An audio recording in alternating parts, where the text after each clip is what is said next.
Okay, we're going to discuss host-based intrusion detection systems and other tools for determining changes in critical systems files. Network intrusion systems were used to determine if there were any packets coming in or out of the network that were not what they should be. So it concerned both ingress packets and egressing packets. And what we really concentrated on was looking at signatures that were matched in against all the packets that were coming in to determine if there was something that was going awry with the packets traversing the network. With host-based intrusion detection systems, now we're no longer talking about the network, but we're talking about individual hosts. And in particular, we're talking about looking for signs that somebody has actually gone in and was able to break into the computer and then try to change or manipulate the files in the file system so that it would cause a problem, for example, a denial of service attack, or whether they installed a Trojan horse or done something nefarious that they should not be doing. And recall that when we're looking at the security of a system, there's different aspects of information involved with the network and the host that we can use to determine whether there has been a possible intrusion or an attack on our network.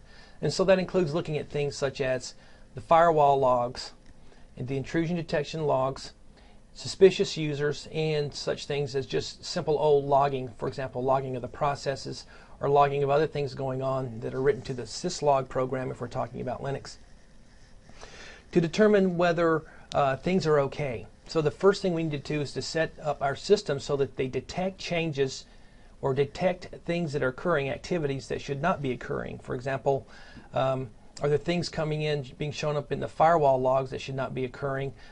Intrusion detection systems can tell us whether somebody is trying to break into a system, or if they have broken into a system, what they've done, whether they're suspicious users logging in. For example, if Ted or Mary always work from home, or always work in the office, but somehow now they are logging in from an IP address that's not local, they've logged in from an external account, that might be an indication that somebody has taken over that account.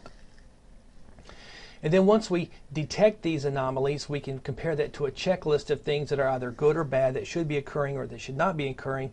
And then based upon that, we can send that information to our response team to determine what should be done about the problem. So what are host-based intrusion detection systems? Specifically, they are a program that runs on a single specific host, which means that if you've got an organization that has 1,000 computers and you're setting up host-based intrusion detection on each of these, that you would have to have 1,000 different programs running, one on each of the individual hosts. And essentially what they do, the host-based intrusion detection systems, is to analyze the activity on that host, and generally it's looking at the changes in the files. If you think about that for a second, there's some files on our computers that should not be changing. They should not be changing on a regular basis. For example, those that are involved with file and disk administration, those involving the kernel, and so on. Now, there's going to be other files that also change, such as those involved with work products that will be changing on a daily basis. We expect some of those files to change, those that are involved with work products, but those involved with the operating system, we don't expect to be changing unless there's a specific purpose for them changing, such as an upgrade or an update of those files. So we want to look at certain things such as systems calls and look at the file systems modifications that are making these systems calls. Why did a particular file change at a particular point in time? If we don't know why that changed, then that should be cause for concern. We also should be concerned with memory integrity, in that the memory is vulnerable to attack since those programs are part of the monitored system. And there's really no protection against DOS, denial of service attacks, if somebody is able to get onto the system and unauthorized users and change some of those files. Recall that network-based intrusion detection systems are totally different animals. network-based intrusion detection systems analyze network traffic by inspecting the packets. They decode the packets and then compare those packets against, usually for signature-based intrusion detection systems at least, against a series of signatures to determine whether there's something wrong with those packets. Network-based systems are easy in non-switched networks. In switched networks, however, boink, boink, there we go. We need a network tap or a port mirror if we're running a switched network, because that's the only way we can listen across all the different ports that are going in and out of our domain. And or we can only monitor the traffic in very specific segments, such as the traffic via the gateway. However, recall that network-based systems can become bottlenecks in high-speed networks because each packet must be decoded. Each packet must then be compared against all the different signatures in the database to determine if there's a match between those two. Also realize that you cannot analyze encrypted packets. So if somebody has an end-to-end VPN from somewhere directly to their computer at work, there's no way that we can decrypt those packets in order to analyze those. So there's a limitation there for network-based intrusion detection systems. Okay, we can also combine these, and I'm only going to talk about this briefly, is hybrid intrusion detection systems, which combine the host-based and the network-based intrusion detection system. And then each subsystem, the host-based and the network-based, would report to a central authority system that's actually overseeing both types of intrusion detection systems. That's all I'm going to say about that. Okay, modes of operation of intrusion detection systems. There are 3 different modes of operation, one of which is only involved with host-based intrusion detection systems. That is integrity checking. Is you're checking the integrity of a file. That is, has this file changed from time A to time B? And can we determine why that change occurred? With respect to network-based intrusion detection systems, recall that we can look at signature recognition, and I've just spoken about that, so I won't beat a dead horse, or anomaly detection. And if you recall what that is that requires looking at network traffic over a specific period of time and determining what is normal traffic, and using that as a profile, which then you can later compare to at different times to compare packets crossing the network to this profile to determine if anything looks out of bounds. So for host-based intrusion detection systems, typically use checksums, that is hash values or cryptographic signatures, to verify the integrity of the files on your hard drive. Some systems actually allow you to verify binaries before they execute to determine whether that's the original binary that was installed in the program on your hard drive. Or you can even verify binaries before granting network access, such as some personal firewalls do this. And you can also use this to verify integrity of important data structures as well, such as the Windows registry. So now let's start thinking about an attacker. Is that we want to get on, we want to break into somebody's computer. What kinds of things could they do to hide the fact that that intrusion has occurred should a host-based intrusion detection system exist on the host? Well, one thing we could do is we could tamper with the database of hashes. If we could tamper with that database, we could upload a program, let's say a rootkit that has several different programs that hide the fact that an intrusion has occurred, and then update that database to reflect the new hashes of those programs that were installed by the intruder. We could also attack the cryptographic method directly, but that's something that is very difficult to do, and that's not something that most hackers would want to try to get involved with, because it's extremely difficult for most of the hashes that are used for intrusion detection systems. Something we'll talk about a little later after host-based intrusion detection systems are prevention systems. Let's spell that, intrusion prevention systems. And what these are is they're automated reactions to alarms from the intrusion detection system, such as updating a firewall blacklist, or using honeypots, and I'll spend a whole lecture on honeypots a little later, and also something called tar pits, and we'll touch on that a little later. But just realize that there's both intrusion detection systems, which would detect a problem but don't actually deal with it. They just monitor the system and then alert the system administrator, or you can have a system that actually attempts to prevent an intrusion. Okay, to delve, we talked just a little bit about cryptographic checksums. We see and use these all the time, whether we know it or not. On suspected intrusions, the integrity of the files must be assessed. And by integrity, I mean whether the file has changed or not.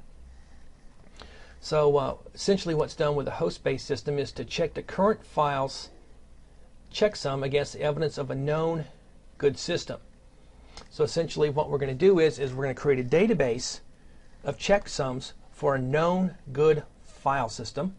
So we're going to create hashes, MD5 or SHA-1 hashes, or other types of hashes for each of the known systems, and then we're going to try to protect that database so that it can't be corrupted or changed in any way by an intruder. At a later time, what we can do is then we can unencrypt that database and then go through and have a program automatically create checksums for the existing files on the hard drive and compare those against the database. If those do not match, there's a reason for that, is that something has changed on the hard drive. So one of the most often used checksums is the Message Digest 5 algorithm. It's a hash or checksum or a cryptographic one-way hash.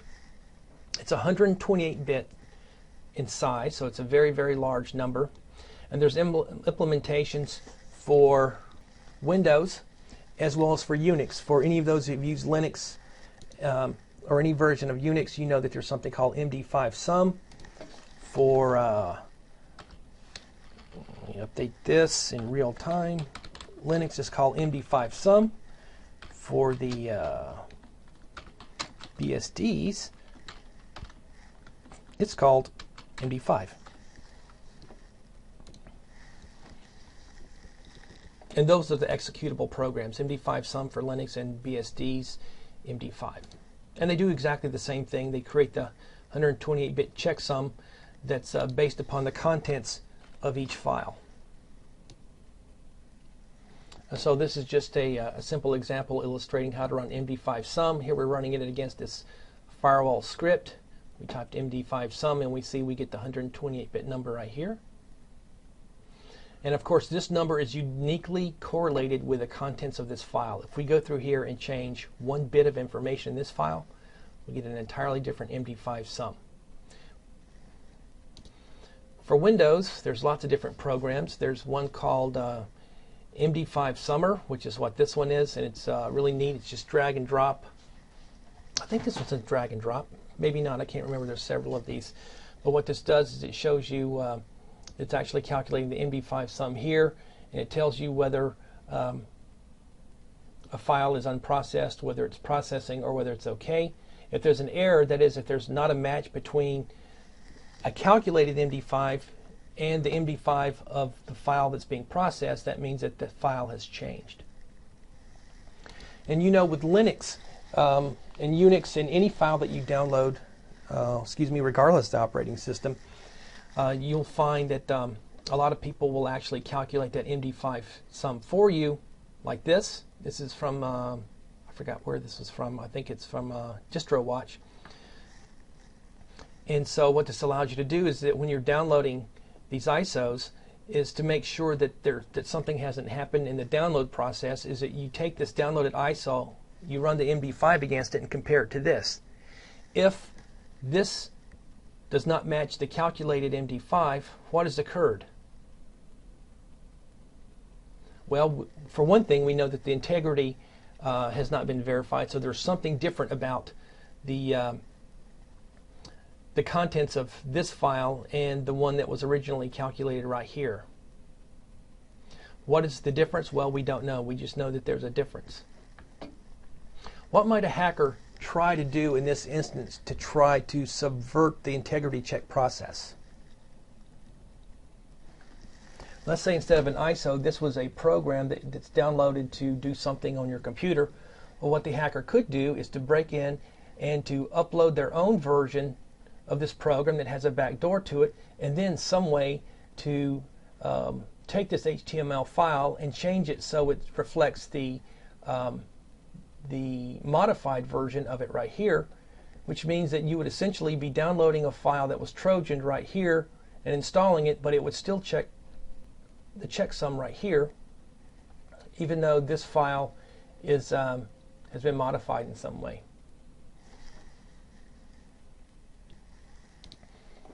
And so let's go back here quickly. Notice here what I've gone in, I've just changed a single character in this file. I've now run the MD5 sum hash right here. Notice this MD5 sum starts with a 78FF. If we go back up here, we see it's been changed. That's been changed. And all it took was the addition or the modification of a single character within this file. Does it tell you what changed? No, it only tells you the fact that it has changed somehow. For some strange reason, I should probably know this, when you're running an MD5 checksum on a binary file in Windows, you must use the -B flag in order for it to work correctly. Otherwise, it gives you a checksum which does not reflect the actual pure contents of the file, but this is unnecessary with Unix, so just remember that if you're ever checking using an MD5 checksum on a Windows files.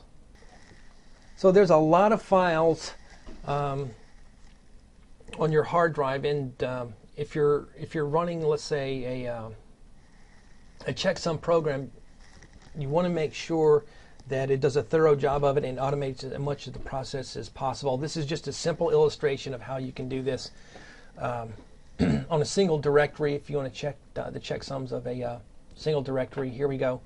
We're looking at the files here in this directory, and where are we? And so this gets us, this is really weird. I took this as an example from a book, but you don't necessarily have to do it this way.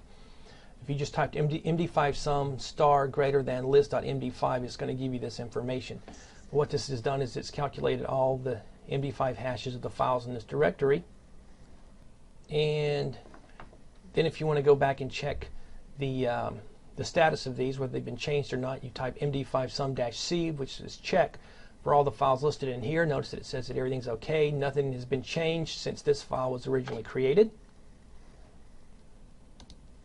However, if you do go back and you change a couple of files, it does indicate that what files have changed. It doesn't say how they've been changed, just the fact that the integrity check has failed.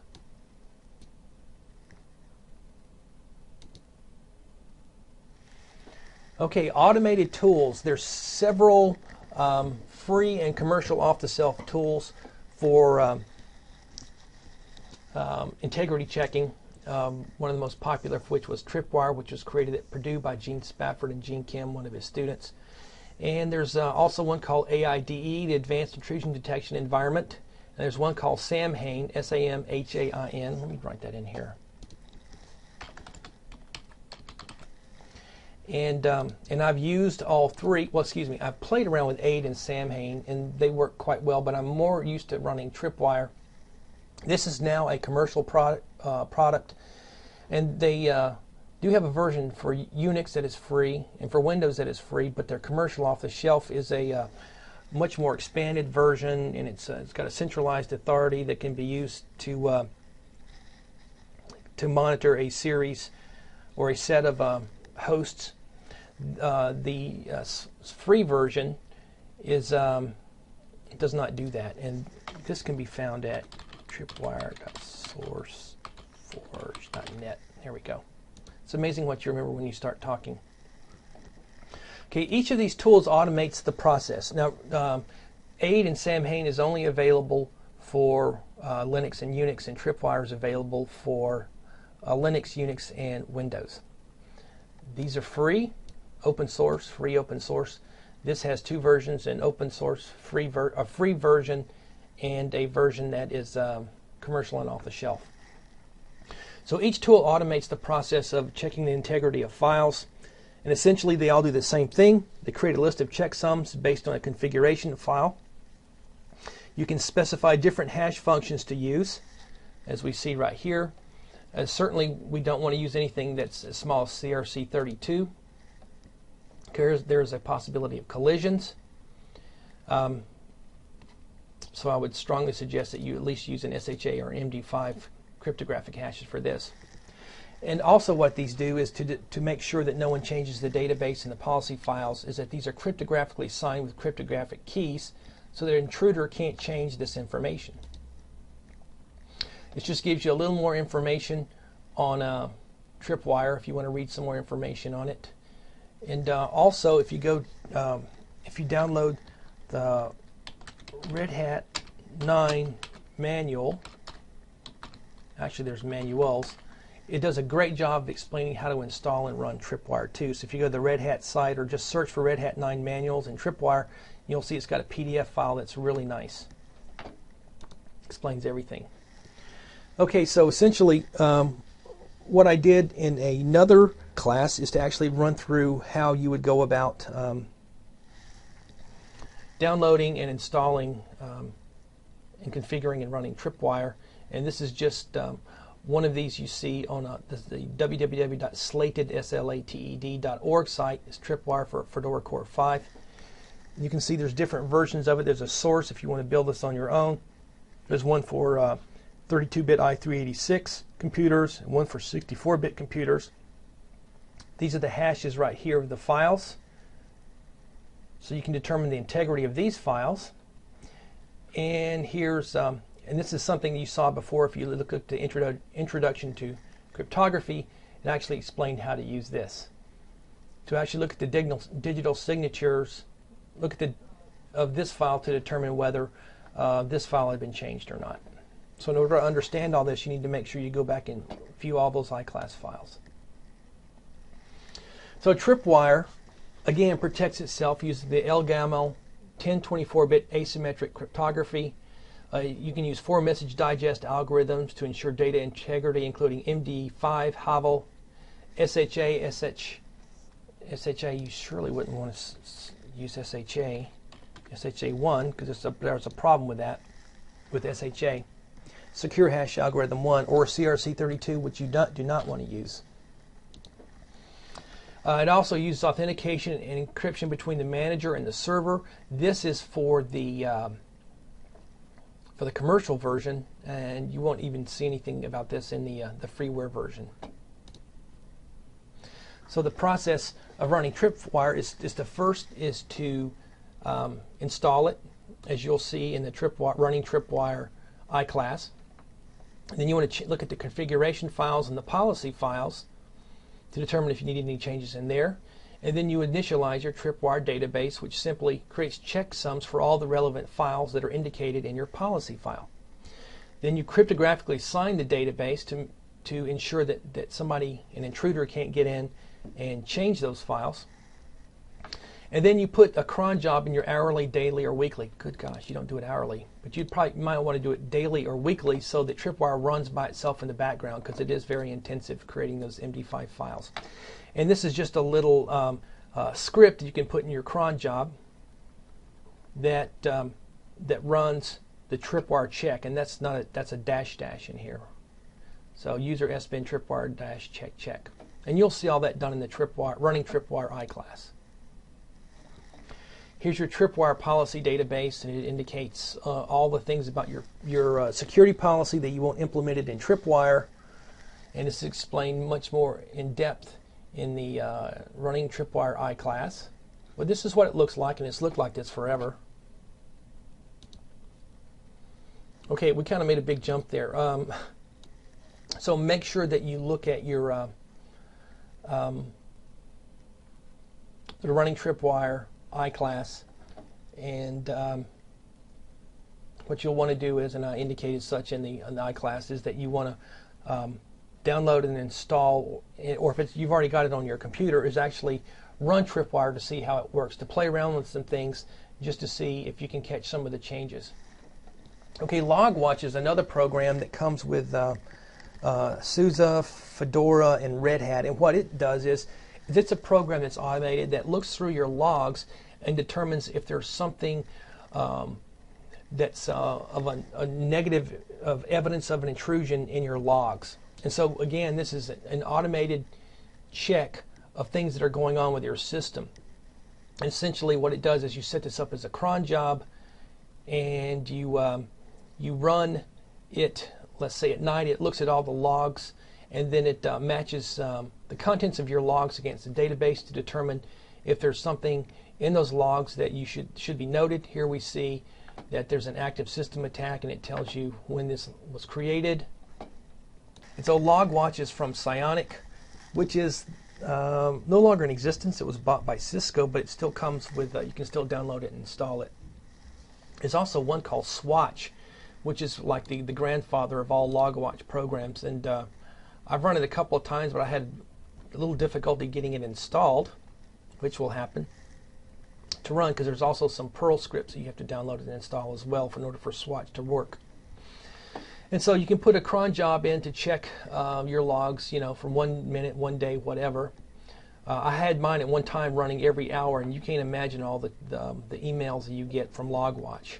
That would be 24, and that's just a lot of information to try to process, you know, every hour. And this is just some of the indications from LogWatch. This is it says an active system attack. It says that it found attack alert TCP send normal scan, so somebody's scanning my system. This was noted by Port Sentry, which is like a dynamic firewall utility, which was also bought from Psionic by Cisco. Then you have some security violations that LogWatch caught here. Notice that it said it's authentication failure. Someone was trying to log in right here and unsuccessfully logged in. Here's JPC, which was me. I logged in as root. JPC logged in as root. So I set this up to indicate whether if anybody who was a normal user tried to log in as root, whether they did it successfully or not, and LogWatch caught those. And this is just how it looks in an email. So what the LogWatch email alert looks like. In our Linux course, and briefly in the computer network security course, we talk about the syslog daemon. And the syslog daemon is a Unix daemon that controls the logging of various events and activities on your computer. And Windows has the same kind of thing. It has 3 different sets of log files that it uses and creates. And so you've got the same kind of thing for Windows. Getting back to syslog, note that any program can generate a log file, and what you can do is set it up so that the syslog daemon captures those logs and places those in the syslog. If you're running Linux, you should always have this started. Notice that it's you can start this by going to the init.d and using this script syslogd to start it, or you can have it run automatically by putting in a particular directory. So, and you can control what gets logged, and where it's logged to is controlled in the syslog.conf file, which is located in the etc directory. So if you've got your Linux up and running, why don't you go to the etc directory and take a look at syslog.conf, because we'll talk about the contents of that in a moment. And so you find that a lot of these messages that are created, a lot of the logs that are created by these programs are spit out to the verilog messages file, which we looked at extensively in several of the other courses. However, you can separate what puts out to what log according to any criteria. So some of the facilities that are included in syslog are the auth, cron, user, and mail. So anything involving logs, authentication activity, or messages associated with a cron and @. Any message generated by a user program or messages related to an electronic mail can be written to your messages file. And then, so not only do you have facilities and activities, but you also have levels of activity. For example, the emerge stands for emergency. The system is unusable. Critical precludes functionality of a component of a utility or subsystem. A warning message, or just normal conditions that may or may not have significance. And this is what it looks like in here. So if you have for any of these facilities, you can have info, cron, author privilege, anything in here. It says don't log private authentication messages, of course, but anything else will be written to verilog messages. Anything with authorizations, authentications to the system is going to be written to the secure log. Anything having to do with mail, whether it's emergency, critical, warning, and so on, we've written to the mail log. Anything that has to do with cron, whether emergency, critical, warning, or notice, will be written to the cron log here.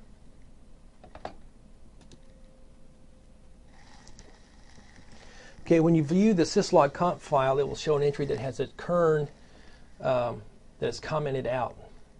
If you want to look at the kernel messages that are occurring, you can uncomment this entry, and then that will be written to the console, or you can have it written to the messages file. But just realize anytime there's anything having to do with the kernel, that it would be written to the messages file, unless you just indicated that you wanted something at the emergency or critical level. And just looking in here, this is the log file. This is the messages file, so it indicates when the system restarted, when Tripwire did integrity check. So here's some of the kernel messages down here. The disk is absent for floppy 0, our floppy drive, when the system was last shut down, and so on. Okay, real-time human logging. Well, this is nigh on impossible because there's a lot of messages that are being written out to the system, and the system administrator has a lot of things to do rather than just sit there and watch the logs running across the screen. Log watchers, however, aren't as good as a human in catching problems as they occur. What you can do is you can tail the log file, so you can view the log files as the entries are appended to the end, or you can use a good program called XTail, which is available for Linux and free, to display all the dependencies to all the log files in a directory. So essentially what you've got running is that you've got running, okay, and let's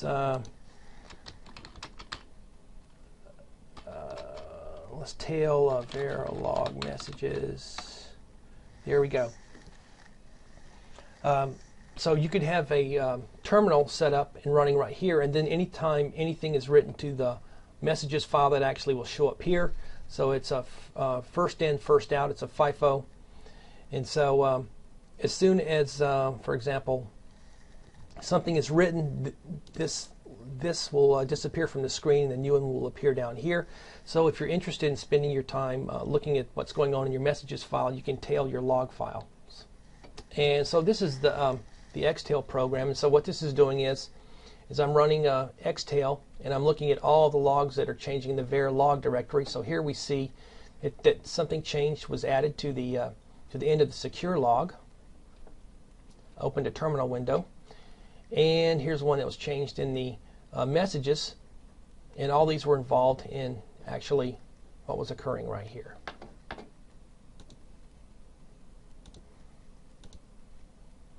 Okay, that ends this class on host-based intrusion detection systems. The next thing we'll talk about will be honeypots. And so I would make sure you get in here and you try all these different, looking at syslog, changing some things in the syslog.conf file, log in, log out, do some things on your computer and see how the messages file, the secure file, all the other logs are updated. Also, as you'll see in the class running Tripwire, is that I want you to start playing around with that. You can play around with Tripwire, which is very easy to use. You can just follow along with what I did in the running Tripwire I class, or you can download AIDE or Samhain and try those out as well. But you need to get used to working with these programs because they will be your friend as a systems administrator.